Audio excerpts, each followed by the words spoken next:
Ito nga hanggang sa ngayon hindi pa rin ako makaget over dun sa nangyaring insidente kung saan ay may sakay nga yung ambulansya na nasa stage 4 cancer na. What? Ito nga ay pinara ng isang enforcer dahil nga dumaan daw sila sa bus lane kung saan hindi nga pinapayagan ang ambulansya except kung talagang emergency daw ang purpose ng dadaan doon. Nang tanungin nga ang driver ng ambulansya, sinabi nga nitong check up ang pakay nila at pupunta sila sa isang nasabing hospital. At hindi nga inaasahan ang nangyari makalipas nga ang ilang araw ay pumanaw nga ang nanay ng nasabing babae. At sobrang sama nga ng loob nito dahil sa inabot nilang perwisyo at bawat segundo nga or minuto noong oras na iyon ay importante. Sobra na ba talaga ang Pilipinas? Wala na ba sa ayos ang pagpapatupad ng batas? Bakit ganito na lamang kapalpak ang nangyayari at ginagawa ng ilan nagpapatupad ng batas, mapa sa kalsada man yan or sa ating pamahalaan? Ang hirap talagang piliin ng Pilipinas. At kung ano nga naging statement ng anak na ito na sobrang sama ang loob sa nangyari dahil nga sa kapabayaang ito ng iilan, panuuri natin ang kanyang statement. Siyempre, puyat kami, maaga kaming umalis. Kasi siyempre, kailangan namin maaga doon sa pila. So, pagmulat ng mata ko, nakita ko ang dami nang nakatutok sa amin na camera, mga video. Sabi ko, ano nangyayari? Ang inaalala ko agad yung mother ko. Kasi siyempre, stage 4 na yung cancer niya eh. Tapos, hanggang bumaba pa yung driver namin. Sinabi niya yung dahilan. Pero siguro mga more than 30 minutes pa kaming, alam mo yun, naghintay. Sa pasyenteng may stage 4 cancer, 1 minuto ay mahalaga. Sir, nakapag-aral naman po ako, naiintindihan ko ang batas. Walang sinabing for emergency purposes only. Ang nakalagay po sa 3.2 ng batas, lahat ng on-duty na gamit ay ambulance ay pwede sa bus lane. Tama po ba ako? Pasensya ka na sir kasi hindi ko na ganun kaalam ang batas ng Pilipinas. Matagal na ako hindi naninirahan sa Pilipinas. Isa na ako residente ng Australia. Sa ganitong pagkakataon, naiintindihan ko at hindi ako nagsisisi kung bakit hindi ko pinili ang Pilipinas. Pasensya na po. Yung binigay na stress sa nanay ko bago siya mawala, yun ang hindi mababawi kahit sibakin pa lahat ng kung sino man. Sir, kung makikita mo yung nag-viral na post ng aming driver ng ambulance, the picture defines itself, it speaks itself. You know, hindi ko na kailangan sabihin na nag-aagaw buhay yung nanay ko. Tingnan niyo yung picture. Kung siguro kung ako yung nakasakay sa ambulansya, baka pwede niyong parahin kasi ang lakas ko, ang laki ko, kayang-kaya ko.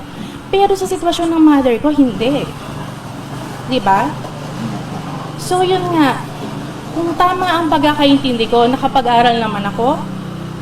Kaso nga lang, matagal na ako hindi naninirahan sa Pilipinas. Pero hindi ibig sabihin na hindi ako nag-contribute ng buwis. Kahit sa transaction, 1 buwan, 1 milyon ang pinadala ko. Kasi nga, alam ko yung sitwasyon.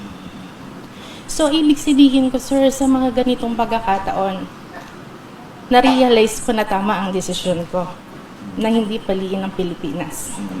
Mahal ko ang Pilipinas, pero hindi ko siya pinili. I-stress na siya. Ako, paano po yung stress na naranasan niya? Binungad na po namin lahat. Binungad namin siya sa hindi na siya makagalaw, wala na. Hindi ko siya sir, sobrang grabe na yung stress niya, nadagdagan pa dahil doon.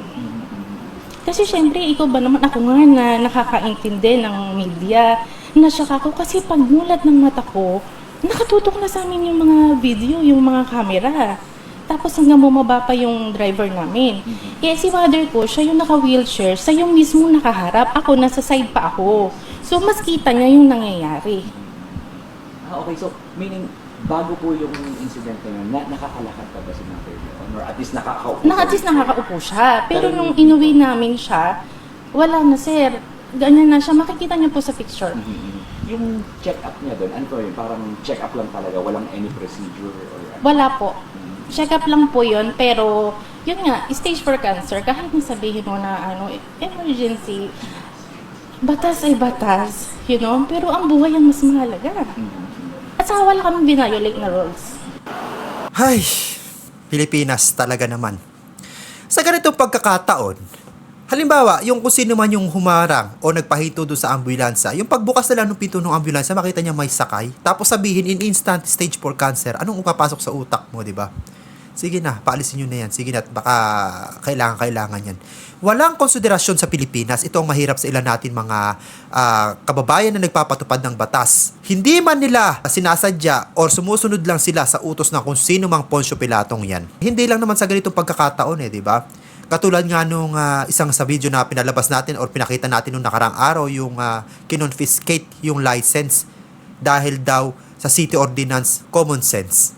Tapos, yung nahulog, yung tumalon dati sa may LRT ba yun, MRT, tapos sakto may dumaan na kotse, tapos tumama roon yung namatay do sa unahan ng kotse nung nagmamaneho dahil nataon nga na dumaan siya nung oras na yun at sumakto naman na nahulog sa harapan ng kanyang kotse yung nag-suicide. Tapos nakulong pa nga yan ng isang araw, tapos na-realize nila na doesn't make any sense na ikukulong natin ito dahil wala naman talaga siyang kasalanan. At marami pang iba. Pagpila mo sa mga government offices, agencies, kukuha ka ng papeles, sandamukal na mga requirements ang hinihingi, walang sistema, masusungit pa yung mga nandun sa opisina, wala kang makausap ng matino, papabalik-balikin ka, tapos sa mga ibang bansa, sa embassy, pag pumupunta yung mga kababayan natin, sinusungitan pag nagtatanong, di ba? So talaga namang, ewan ko ba, Pilipinas, ang hirap-hirap mong ipagtanggol. Lalong-lalo na sa mga Pilipino sa Pilipino, di ba?